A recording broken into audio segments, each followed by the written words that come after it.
सोने की कीमतें आसमान छू रही हैं, राइट? हर दिन एक नया रिकॉर्ड बन रहा है। तो आज हम यही समझने वाले हैं कि भाई ये हो क्यों रहा है, और सबसे जरूरी, एक आम निवेशक को, मतलब हम जैसे लोगों को अब करना क्या चाहिए। तो चलिए सीधे पॉइंट पर आते हैं। आप जानते हैं, हाल ही में यूएस डॉलर के टर्म्स में सोने की कीमतों में लगभग 50 से 60% का उछाल आया है। मतलब ये कोई छोटी मोटी बात नहीं है, ये एक जबरदस्त उछाल है। तो जाहिर है दिमाग में दो बड़े सवाल आते हैं। पहला, कीमतों में ये इतनी जबरदस्त तेजी आई क्यों? और दूसरा, जो शायद इससे भी ज्यादा जरूरी है, कि अब एक इन्वेस्टर को क्या करना चाहिए। चलिए इन्हीं सवालों के जवाब ढूंढते हैं। तो चलिए इस सिचुएशन को थोड़ा गहराई से समझते हैं। सबसे पहले नजर डालते हैं कि आंकड़े क्या कह रहे हैं। अगर हम ग्लोबल मार्केट की बात करें तो सोना 4000 यूएस डॉलर प्रति आउंस के मतलब एक ऐतिहासिक लेवल को पार कर गया है। और भारत में यहां 24 कैरेट सोने की कीमत करीब 12,662 रुपए प्रति ग्राम तक पहुंच गई है। ये नंबर्स अपने आप में पूरी कहानी बयां कर रहे हैं। तो सवाल यह है कि इस उछाल के पीछे है क्या। देखिए, इसकी जड़ें ना पूरी दुनिया में हो रही घटनाओं से जुड़ी हैं। आइए देखते हैं कि दुनिया भर में ऐसा क्या चल रहा है जो सोने को इतना ऊपर ले जा रहा है। देखिए, मोटे तौर पर ना इस तेजी के पीछे 4 बड़े ग्लोबल कारण हैं। पहला, दुनिया भर में जो पॉलिटिकल टेंशन्स बढ़ रही हैं वो। दूसरा, बड़े बड़े देशों की इकोनॉमिक पॉलिसीज। तीसरा, सेंट्रल बैंकों की तरफ से हो रही जबरदस्त खरीदारी। और चौथा, इन्वेस्टमेंट के तौर पर सोने की बढ़ती हुई डिमांड। चलिए एक एक करके इन सबको समझते हैं। सोने को हमेशा से एक सेफ हेवन एसेट माना जाता है। अब इसका मतलब क्या है? मतलब ये कि जब भी दुनिया में कोई गड़बड़ होती है, जैसे कोई ट्रेड वॉर हो गया या कहीं पॉलिटिकल अस्थिरता आ गई, तो निवेशक भागकर किसी सुरक्षित चीज में पैसा लगाना चाहते हैं। और सोना हमेशा से उनकी पहली पसंद रहा है। अच्छा, अब जरा इंटरेस्ट रेट्स के साथ सोने का कनेक्शन समझिए। ये बिल्कुल एक सीसॉ जैसा है। जब इंटरेस्ट रेट्स नीचे जाते हैं तो सोने की चमक बढ़ जाती है। क्यों? क्योंकि जब आपको दूसरी जगह कम ब्याज मिल रहा हो तो बिना ब्याज वाले सोने को होल्ड करना ज्यादा फायदेमंद लगता है। और अभी मार्केट को यही लग रहा है कि रेट्स नीचे आएंगे। और एक और बहुत बड़ा फैक्टर है सेंट्रल बैंकों की शॉपिंग। चीन, रूस और यहां तक कि अपना भारत भी लगातार अपने सोने के भंडार बढ़ा रहे हैं। अब आप सोचिए, जब इतने बड़े बड़े खरीदार मार्केट में उतरेंगे तो डिमांड को एक मजबूत बेस मिलेगा ही, और कीमतें तो स्वाभाविक रूप से बढ़ेंगी ही।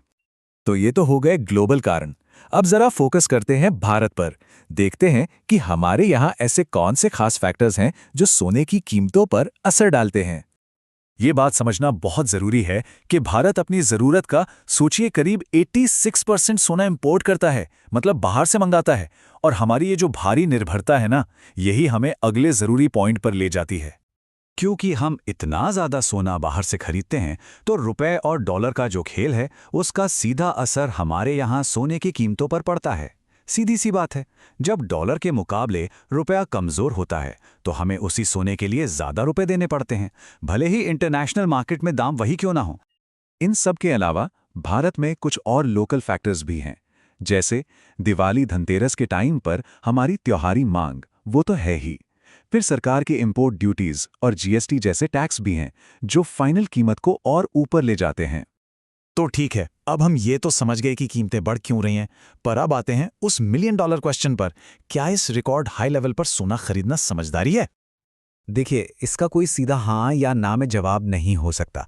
हमें सिक्के के दोनों पहलू दिखने होंगे। एक तरफ हाँ, सोना आपको रिस्क से बचाता है, आपके पोर्टफोलियो को बैलेंस देता है, लेकिन दूसरी तरफ कीमतें पहले ही 50-60% तक चढ़ चुकी हैं, तो जाहिर है कि यहाँ से दाम गिरने का मतलब एक करेक्शन का खतरा भी बढ़ गया है।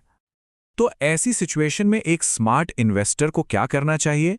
चलिए अब एक ऐसी स्ट्रैटेजी पर बात करते हैं जो आपके इन्वेस्टमेंट के लक्ष्य पर, मतलब आपके गोल पर आधारित हो। यहाँ पर सबसे जरूरी बात जो याद रखनी है वो ये है कि इन्वेस्टमेंट की कोई एक one size fits all strategy नहीं होती। सही तरीका क्या है, ये पूरी तरह से इस बात पर डिपेंड करता है कि आपका लक्ष्य क्या है। इसको ऐसे समझते हैं, मान लीजिए आपका गोल शॉर्ट टर्म में पैसा बनाना है तो शायद कीमतों में थोड़ी गिरावट का इंतजार करना बेहतर रहेगा। लेकिन अगर आपका लक्ष्य लॉन्ग टर्म का है, मतलब आप अपने पोर्टफोलियो को सेफ रखना चाहते हैं, तो फिर हर गिरावट पर थोड़ा थोड़ा करके सोना जमा किया जा सकता है।